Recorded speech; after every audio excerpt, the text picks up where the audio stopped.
This story is titled, My Family Left Me in a Crowd at 13 and Vanished Without a Word. 15 years later, they found me, through a court filing. Now they're screaming, crying, begging me to undo what I did. But I didn't do anything. I just grew up without them. I was 13 the day they left me. Not metaphorically, not emotionally, not the slow fade of people growing apart over time. I mean physically left me. In a crowd, at the state fair. I remember the smell of fried dough and livestock. The sunburn on my neck from standing in line for the haunted house. I remember gripping the plastic handle of my water bottle, my arms sore from carrying everyone's crap all day because I was the youngest and should make myself useful. I remember thinking, they'll come back, any second now. Mom just went to find Dad. Dad went to find Jared, probably. Maybe Jared wandered off again. Maybe they're just waiting at the car. I was 13. Not stupid. I knew what abandonment looked like in stories. I just never thought I'd be the main character in one. The fairgrounds emptied out by dusk. Security asked if I was lost. I said no. They were. I stayed there until midnight. A woman with a walkie-talkie finally called the cops. They filed a report. I went to a shelter, then foster care, then everything else. I didn't even cry that night. The crying came later, in layers, like scar tissue forming over wounds I didn't understand yet. At first, I believed the story I told myself. Some terrible mix-up had happened. A flat tire. A missed connection. They were looking for me. They'd be back. They weren't. They never were. A social worker named Trish was the one who broke it to me. Weeks later, they hadn't filed a missing person report. There was no police activity, no concerned relatives showing up at the office with tear-streaked cheeks. Nothing. Just silence. Like I never existed. I bounced between homes like a pinball. Some were okay. Some were barely better than sleeping on a sidewalk. I learned fast. Keep your head down. Don't get attached. Always keep a bag half-packed. School was a joke. Therapy was worse. I used to count the years by Halloween costumes I didn't get to wear. It took a long time to stop believing the problem was me. I got my GED at 17 while living in a Craigslist apartment with 3 guys who smoked inside and never bought toilet paper. I worked 2 jobs.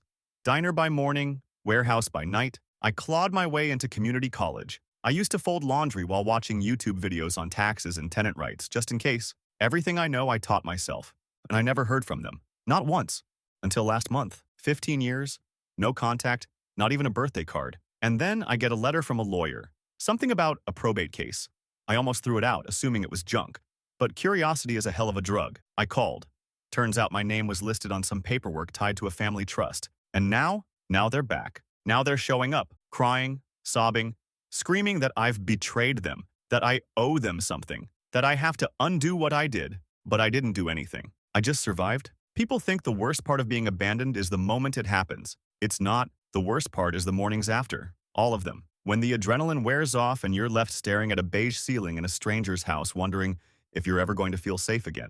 My first foster home lasted 6 days. The mom smoked inside and called me the fairground reject. Her son tried to steal my shoes. After that, it was a blur. Shared bedrooms with kids who hoarded food under their beds, kitchens with broken fridges, social workers who smiled too much or not at all. I wasn't cute or young enough to get adopted, just old enough to be a problem. At 14, I spent 3 months in a group home with yellowing linoleum floors and a night staff who never looked up from their phones. I learned to keep my toothbrush hidden and sleep with my backpack under my head like a pillow. I stopped asking questions.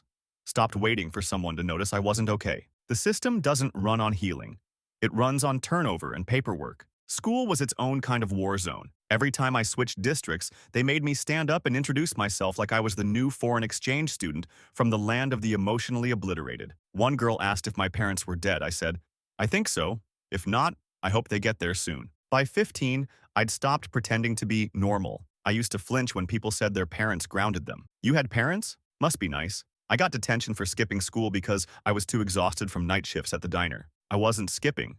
I was surviving. Big difference. Try explaining that to someone whose biggest concern is algebra and prom. The closest thing I had to a parent was a fry cook named Dale. He had 3 ex-wives and smelled like onions, but he used to let me eat expired bacon and gave me a ride home when my bike got stolen. When the shelter kicked me out for turning 17, Dale was the one who let me crash on his couch for a week. Don't get used to it, kid, he grunted while handing me a scratchy towel, but he left the porch light on every night.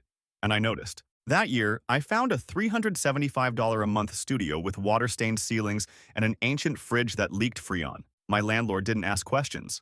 He just wanted cash. I took every shift I could. Nights, weekends, holidays. I said yes to everything because no was a luxury I couldn't afford. I was angry all the time. Not even loud angry, Just frozen angry. Number. I'd catch myself staring at couples in grocery stores and feel this molten hate in my stomach. The world felt rigged.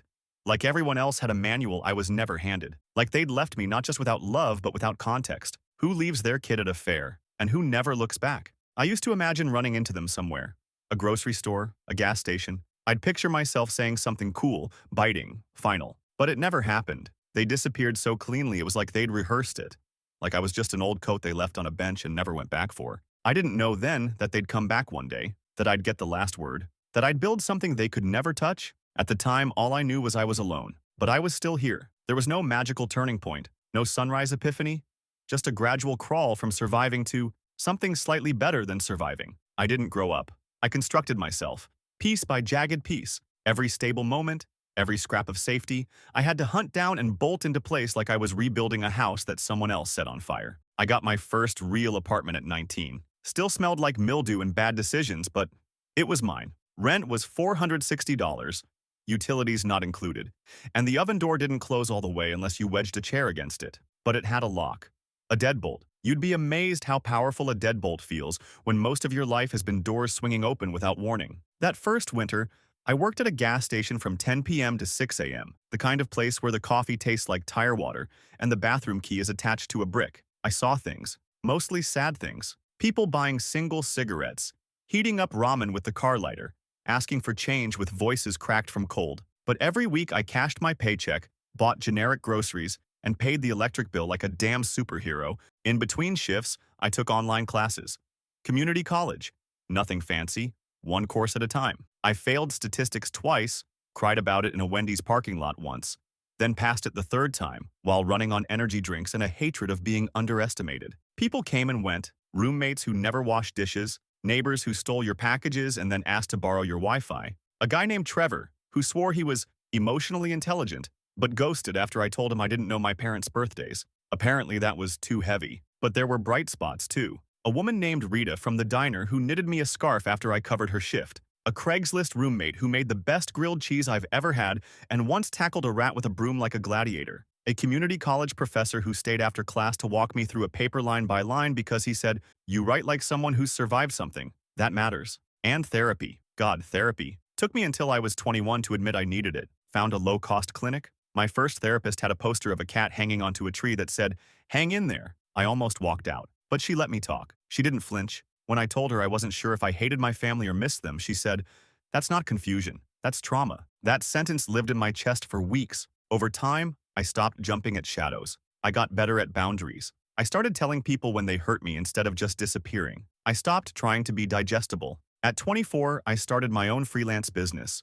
Design work, odd projects, anything where I could be my own boss. I filed my taxes for the first time and cried when I got a refund. I went to IKEA and bought a matching set of dishes. I know that sounds ridiculous, but after years of plastic forks and Goodwill mugs, matching dishes felt like arriving. I still had scars. Still woke up sometimes in the middle of the night, convinced someone was going to knock on my door and say, "Just kidding, this wasn't for you." But I stayed. I built. I made friends who didn't know about the fair, and I didn't tell them right away. I wanted to be something besides my pain. And slowly, I became someone. I never thought they'd come back. Never thought I'd hear my mother's voice again or see my dad's name in an email subject line. But last month, 15 years later, they found me. Not through a letter, not through some emotional outreach. They found me because my name was on an inheritance document they suddenly needed me to sign. And I'll be honest, I opened that email and laughed. Because for the first time in my life, I didn't feel like the lost one. They did. They didn't knock on my door. That would have been too human. They sent a lawyer. It started with a thin white envelope wedged awkwardly in my mail slot. No return address, just my name. Spelled correctly for once. Inside was a formal notice. Probate proceedings for a distant relative's estate. Something about land and a family trust. I almost tossed it, thought it was junk or some scam. But I Googled the firm out of curiosity and nope, real as hell. And there, buried in the legalese, was a list of names, including mine, including theirs. My mother, my father, Jared, my older brother, who used to hold my backpack open so his friends could dump trash inside. As a joke, I sat on the floor for a long time after that. Just sat there, blinking at the paper. Like the words might change if I gave them time to reconsider. 15 years of silence. No calls, no letters, no police report. Just poof. And now they'd reappeared. Not for reconciliation. Not because they missed me. Not because they'd spent the last decade haunted by guilt and tracking me down to make it right. Number. They wanted something signed. They needed me to release my claim to a piece of land they thought belonged to them. Apparently, the relative who died, my great-aunt or something, left no clear heir, and under some weird state law, I counted as a next of kin. They needed me to sign off so they could sell it. And I could have, legally, just scribble my name and let it all go. But I didn't. I didn't do anything, actually. I let the paperwork sit on my desk while I drank tea and watched the rain and thought about how poetic it was that I was finally back on their radar. Not as a person, but as an obstacle. A week later, the email started. Not from the lawyer, from them. My mother wrote first. Her email address had "Blessed Mama" in it. The subject line was, "It's been so long, sweetheart." I didn't even open it, just hovered over the preview pane. "We've missed you terribly. We've been through so much. Jared has 2 kids now. Your father isn't well. Can we please talk? We know about the documents. It's all a big misunderstanding. We just want our family back together." I stared at the screen for a long time, trying to feel something. Rage, grief, even curiosity. But all I felt was this dull, metallic ache in my chest, like an old surgery scar tightening with the weather. Then came the voicemails. My numbers listed on my business site. Public info. First it was my mom, sobbing so loud I had to take my headphones off. Then Jared. "Dude, just call mom. She's losing it." Then my dad, in his cracked voice, saying, "We didn't know how to come back. We thought we were doing what was best." Best for who? You left a kid in a crowd and went on with your life like I was a sock that fell out of a laundry basket. And now you want me to help you get paid? I didn't respond. Not once. I watched their messages pile up like junk mail. Every time I thought maybe I should write back, I'd remember the look on that security guard's face when I told him I wasn't lost. They were. It's funny. I used to dream about this moment. About them showing up with apologies and tears. I imagined how I'd scream at them, throw a chair, demand answers. But when it actually happened, all I felt was calm.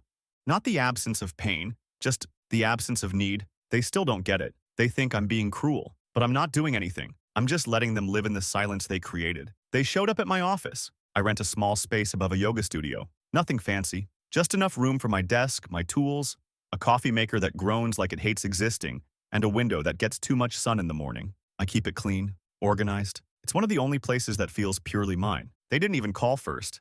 Just walked in. My mom, my dad, and Jared. 15 years like a skipped record, and suddenly they were standing in my doorway like we just had dinner last week and this was all normal. My mom looked smaller than I remembered, not in a fragile way, in a diminished way, like life hadn't been as kind to her as she expected. Jared had a beard now, made him look like he was trying to cosplay responsibility. And my dad, well, my dad looked exactly the same, like the world never got inside his skin. "Hi," my mom said, and I swear her voice cracked on that one syllable. "Michael?" It was the first time I'd heard my name in her voice in a decade and a half. I didn't answer. Just stood up slowly, walked to the door, and held it open. "Please," she said, eyes already shining. "We just want to talk." "You're talking," I said. Dad stepped forward. "We never meant for it to be like this." That stopped me. I let out this soft, involuntary laugh, short and sharp like a cough. "You left me at a state fair," I said. "I waited 5 hours before anyone even realized I was alone." He opened his mouth like he wanted to protest,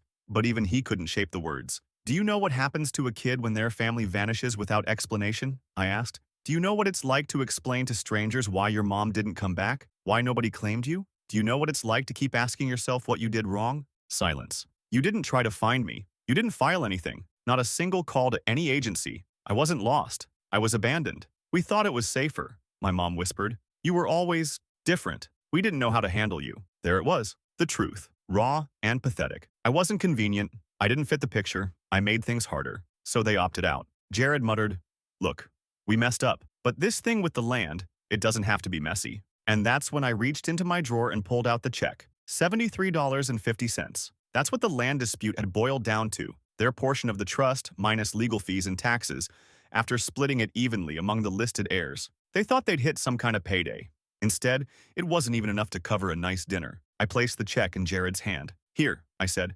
"Take it. Consider it closure." He looked at it like it had teeth. "We're trying," my mom said, trembling. "We're here now." "And I'm not," I replied. I walked back to my desk and sat down. Turned my chair so I was facing the window, not them. I didn't yell, didn't cry, didn't ask why. I just gave them what they gave me 15 years ago. Silence. Eventually, I heard the door close. They haven't tried to come back since. No more emails. No more surprise appearances. No more begging voicemails. I think handing them that $73.50 check broke something they didn't realize could break, a mirror they'd been using to see themselves as better than what they really were. Turns out they couldn't even profit from their own betrayal. That stung more than my silence ever could. And me? I'm good. Not perfect, not healed, not floating through life in some Instagram-filtered version of redemption, just solid, grounded. I know how to be alone without being lonely. That's something no one teaches you. Not really. But you learn it, like calluses on your hands when life doesn't give you a choice. My apartment is quiet, the kind of quiet that used to scare me, back when silence meant danger or neglect. Now it just means I'm safe. My dishes match. My plants are alive. There's food in the fridge I actually like, and no one criticizes me for how I eat or what I spend my money on. I have friends, real ones, who text me memes and check on me when I disappear too long into work. I'm building something here. People always talk about revenge like it's fire and fury, a dramatic crescendo of slamming doors and screaming matches and final words. But that's not what revenge looks like when you've survived what I survived. That's not what healing looks like either. Revenge is peace. It's not needing them.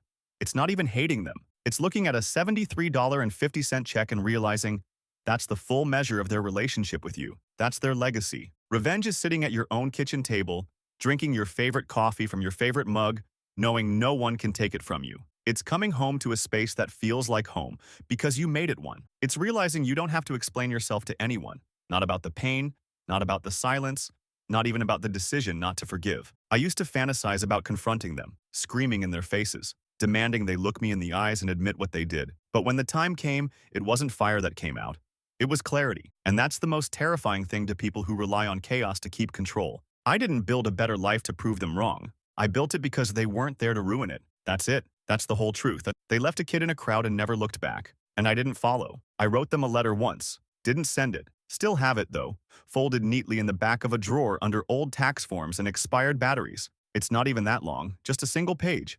But every word on it is surgical. It starts with, "You don't know me anymore." And that's the part that hurts less every year. I wrote it on a rainy Thursday, the kind where everything feels suspended in gray. I was sipping coffee on my little fire escape, wrapped in a blanket that still smells like clean sheets and independence. I watched the people across the street coming home from work, balancing groceries and backpacks and whatever stories they carry that no one will ever fully understand. And I thought, they could have known me. They could have been part of this. But they aren't, because they chose not to be. That letter says things I'll never say out loud. Things like, "You don't get to call me son again just because your guilt caught up to you. I'm not the child you walked away from. I'm the adult who kept walking. You don't get to ask about my life when you missed the whole thing." It also says this, "I hope you're okay. I really do. But I've spent too many years learning how to breathe without you. I'm not going to drown now just because you remembered I exist. I don't need an apology. I don't even want one. There's nothing you could say that would unlive what I lived. And that's the quiet truth most people never understand. Some wounds don't need bandages.